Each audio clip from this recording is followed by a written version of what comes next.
jadi konon kabar mama kan pencipta lagu Pembuat lagu istilahnya penyanyi pengarang pokok keseluruhannya dong dari mama itu jadi ampun nggak menyerah kemenangan pokok ke mama untuk bisa lo mama UN lagu bahas supaya kecilkan si tinggal lo viral sana banyak spiral bekonya pakai spiral bekon enggak?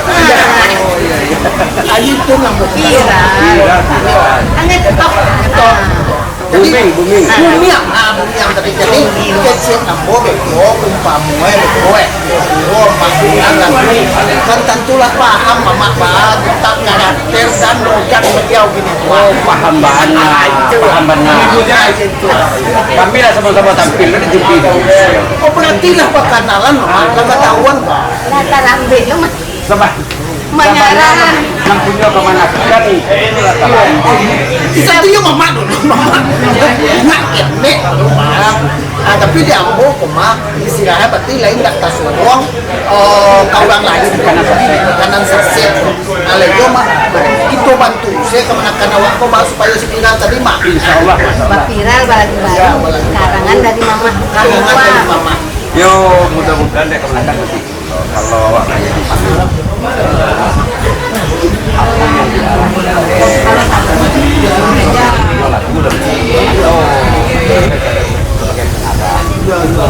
oh pinko Insyaallah.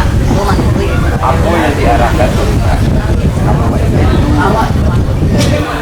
nah gini itu yuk lah kayak gitu awak apa namanya itu sama-sama dan sama-sama membuat jawab awak supaya benar di dalam berkaji itu fungsi mana lagu-lagu Minang pun mah. lagu Minang pun lagu Indonesia mudah-mudahan lagu Minang pun dan menjadi tuan rumah di negara Jawa di negara orang pun menjadi tuan rumah mudah-mudahan lagu Minang pun yang bahasa Indonesia kan Bagian Minang gitu ya. itu kalau lagu bahasa Indonesia lo lagu Minang lalu lagu kecil kurang Anu lah cara lidah Iya. bisa ini bisa Minang jadi kesuksesan itu terletaknya pada dia betul betul Kan awak kurang. itu suatu ilmu yang membudi mah Di mana ngambil? oke bebas